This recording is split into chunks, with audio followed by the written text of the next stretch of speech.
Hi everybody. कल IFSCA grade A का phase 2 का एग्ज़ाम है। सो आप में से जितने भी लोग कल एग्ज़ाम देने जा रहे हैं उनको तो सबसे पहले ऑल द बेस्ट। एंड आप बहुत अच्छा करके हैं एग्ज़ाम में। कुछ कुछ चीज़ों के ऊपर मुझे बात करनी है। मैं आज कुछ किसी किसी टॉपिक के ऊपर पढ़ाने नहीं आया। बहुत ही छोटी मोटी बातें हैं जो कि आपको ध्यान में रखने की ज़रूरत है। अक्सर ऐसा होता है कि ये चीज़ें सबको पता होती हैं, लेकिन एग्ज़ाम में जाके हम ये भूल जाते हैं या फिर हम सोच नहीं पाते इतना। तो सबसे पहले तो ये, अगर मैं पेपर 2 की बात कर लेते हैं पहले। वैसे तो एग्ज़ाम बाद में होगा पेपर 2 का, लेकिन कुछ चीज़ें हैं। एक तो पहले आप अगल बगल के लोगों को देख के ज़्यादा फ्रीक आउट मत करना, ठीक है। आपकी जितनी भी प्रिपरेशन हुई है, आई नो कि बहुत ही कॉम्प्लेक्स इसका सिलेबस था, बहुत कुछ है इसमें पढ़ने को, लेकिन अगर आपने थोड़ा बहुत भी सिंसियर होके आपने अगर रीड किया है तो स्कोर करना उतना मुश्किल नहीं होगा। जैसे मैंने लास्ट वीडियो लिया था IFSCA एक्ट का, उसमें सब कुछ अच्छे से हमने देखा था पेज 1 से जहाँ जहाँ से क्वेश्चन बन सकते हैं, राइट। अगर आपने IFSCA एक्ट को 2-3 बार भी अच्छे से रीड किया होगा, कुछ लोगों ने हो सकता है इससे बहुत ज़्यादा बार उसको रीड कर लिया हो। वैसे तो टाइम बहुत ज़्यादा नहीं था, लेकिन कुछ लोग हैं जो फेज़ 1 के टाइम पे भी थोड़ा थोड़ा करके फेज़ 2 का पढ़ रहे थे। तो मैटर अब ये नहीं करता, और क्योंकि एग्ज़ाम कल है, राइट, तो आप कोई नया टॉपिक अभी लेके बैठ नहीं सकते। मैं आपको यही सजेस्ट करूँगा कि आज रात को आप कुछ ना पढ़ें, ठीक है। बिल्कुल रिलैक्स करो, अच्छे से सो। आज की नींद बहुत ज़्यादा इंपॉर्टेंट है आपके लिए, ताकि आप कल फ्रेश होकर एग्ज़ाम देने जा सको।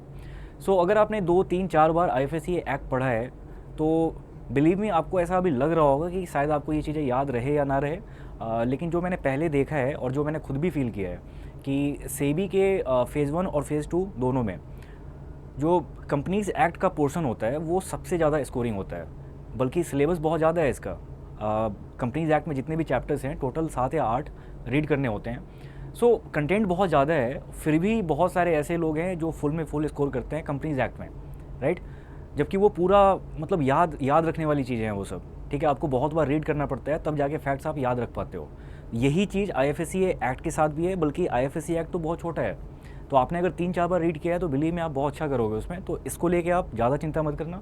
अच्छा, उसके बाद बजट है, इको सर्वे है, तो जिनका या तो सिडबी का एग्ज़ाम रहा हो या फिर बाद में और भी कुछ कुछ ऐसे एग्ज़ाम्स हुए हैं, तो अगर आपने बजट इको सर्वे को रीड किया होगा पहले, तो आप अभी बहुत अच्छे पोजीशन में होगे, क्योंकि मुझे ऐसा लगता है बहुत सारे क्वेश्चंस होंगे वहाँ से, ठीक है। नहीं भी तो 10 to 15 क्वेश्चंस के बीच में हो सकता है बजट और इको सर्वे से, दोनों से मिला के। उसके बाद बाकी के जो टॉपिक्स हैं जिसमें कैपिटल मार्केट आता है, ठीक है, इंश्योरेंस है, पेंशन है।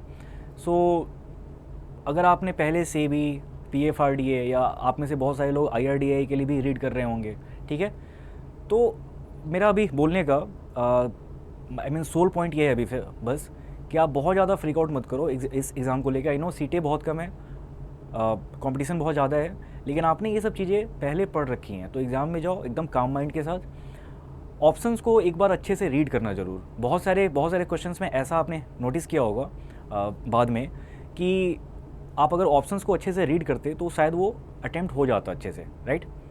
सो हर क्वेश्चन को पहले रीड करो, ऑप्शंस को अच्छे से ध्यान से देखो। हो सकता है किसी किसी क्वेश्चन में 50-50 होगा जिसमें आप श्योर नहीं हो, या फिर आपने रिड्यूस कर लिया, ऑप्शंस को एलिमिनेट कर लिया और आखिरी के 2 ऑप्शंस में आपको डाउट है, ठीक है। वैसे क्वेश्चंस में और भी ज़्यादा सोचने की ज़रूरत होती है। एंड अगर मान लो वैसे तो मुझे नहीं लगता कि न्यूमेरिकल्स का स्कोप है इसमें, ठीक है, तो क्वेश्चन ऐसे होंगे कि आप 1 बार रीड करो, 2 बार रीड करो और उसमें ज़्यादा टाइम नहीं लगेगा, ठीक है। एक बार पहले फेज़ 1 का हम देख लेते हैं फिर से अब, क्योंकि फेज़ 2 की बात तो हो गई। फेज़ 1 पे आते हैं अभी। डिस्क्रिप्टिव में एक बहुत बड़ा कैच होता है कि अगर आपने रैंडम वे में बिल्कुल लिखना स्टार्ट कर दिया तो शायद हो सकता है बीच में जाके आप थोड़ा फंस जाओगे या फिर स्लो हो जाओगे। सो ये बस एक सजेशन है, बहुत सारे लोगों का तरीका अलग अलग होता है। तो मैं अगर आपका अपना तरीका अगर किसी एग्ज़ाम में वर्क ऑलरेडी कर चुका है पहले, तब तो बहुत अच्छी बात है, ठीक है। लेकिन अगर आपको अगर दिक्कत होती है टाइम मैनेजमेंट में, तो मेरा एक उसमें सिंपल सजेशन ये रहेगा कि मान लो एस्से है, ठीक है। सो एस्से लिखना स्टार्ट करने के पहले आप एक बार उसका स्ट्रक्चर बना लो पेपर पे, ठीक है। कि आपका इंट्रो में मैं पूरा लिखने की बात नहीं कर रहा, जैसे इंट्रो है, मेन बॉडी है और फिर उसके बाद कंक्लूजन है, ठीक है। तो उसमें आप ये कर सकते हो कि बुलेट्स में आप लिख लो पहले पॉइंट्स को कि आप डायरेक्शन क्या होगा, आपके पूरे आंसर का डायरेक्शन क्या होगा और क्या क्या मेजर उसके कंपोनेंट्स हैं। अगर आपने इसको बुलेट्स में लिख लिया ना, तो जब आप टाइप करना स्टार्ट करोगे तो एकदम आपके दिमाग में पूरा पूरा का पूरा पिक्चर बिल्कुल क्लियर होगा कि मुझे लिखना क्या है। उस समय आपकी स्पीड भी ज़्यादा रहेगी, ठीक है। लेकिन अगर आप डायरेक्टली लिखना स्टार्ट कर रहे हो तो बहुत कुछ ऐसा हो सकता है जो बीच में आपको रैंडमली याद आए, या फिर कुछ ऐसा जो कि आपने सोच रखा होगा पहले लिखने का, वो आप बीच में जाके भूल गए, ठीक है। तो वहाँ पे आप जितना टाइम इन्वेस्ट करोगे चीज़ों को रिकॉल करने में, उतना आपके लिए मुश्किल होने वाला है, ठीक है। सो एक बहुत ही बेसिक सा स्ट्रक्चर पहले बनाना एंड उसी को लिख लो, उसको पहले लिख लो। फर्दर अगर आपको लगा कि कुछ और पॉइंट्स ऐड करने हैं या फिर जो भी है ऐसे, तो वो आप बाद में कर सकते हैं। लेकिन पहले जो आपने सोच रखा है एक बार, उसको पहले पूरा लिख लो, तो इससे आपका टाइम बहुत सेव होगा।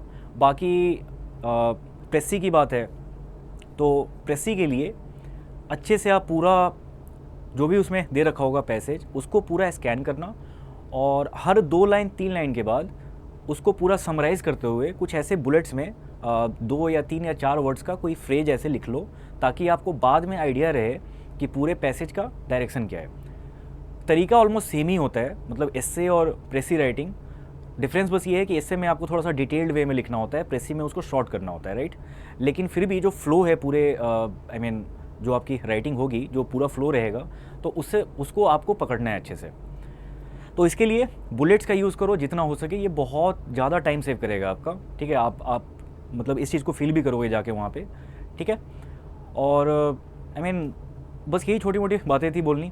और थोड़ा जल्दी सो जाना, खासकर वैसे लोग जो कि बहुत दूर से आ रहे हैं एग्ज़ाम देने, तो आप थोड़ा जल्दी सोना आज, और सुबह कोशिश करना जल्दी उठ के सेंटर पे पहुँच पाओ। सेंटर के लिए थोड़ा सा पहले निकलना, ठीक है। मेरे कुछ एग्ज़ाम्स इसी वजह से मिस हो गए हैं, क्योंकि मैं सेंटर पे जा ही नहीं पाया टाइम पे, ठीक है। तो ये गलती आप मत करना। अच्छे से जाओ, अच्छे से सोना आज, एंड कल के एग्ज़ाम के लिए ऑल द बेस्ट। एग्ज़ाम के बाद आके फिर फर्दर ऐसे बात करते हैं कि आगे जो भी एग्ज़ाम्स है आरबीआई का या फिर IRDAI का, तो उसको लेके कैसे प्रिपरेशन करनी है, इसके ऊपर बात करेंगे बाद में, ठीक है। Thanks for watching, all the best.